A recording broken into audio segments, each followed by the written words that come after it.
बाबांना म्हणाले ते, संपूर्ण देहू गावाला मी सदैव वैकुंठ गमन करून घेऊन जाऊ शकतो, माझ्यात पावर आहे, चला सर्वांना नेतो मी सदैव वैकुंठ गमन करू वैकुंठात.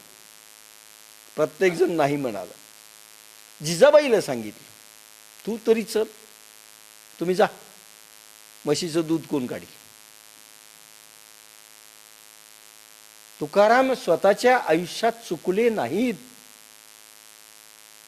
की मी संसार, तू संसार कर, मी माझा अध्यात्म करतो. हे जर तुकारामांच्या याच्यातनं आलं असतं, तुकाराम दोषी ठरले असते. लक्षात घ्या, अनेक वेळेस दोष आपल्या अंगात, आपल्याकडे बोट वळवले जातात. हा ऐकत नाही ती गोष्ट वेगळी, इतरांनी सांगितलं तरी ऐकत नाही, प्रारब्ध समजायचं. पण आपल्या हाताने आपण येऊ देत नाहीत, प्रोत्साहन देत नाहीत, हे पाप, अधर्म आचरण आपल्यालाही भोवतं, त्यांनाही भोवतं. मग आपल्याला वाटतं आमचे पोरं बिघडली. अरे बिघडली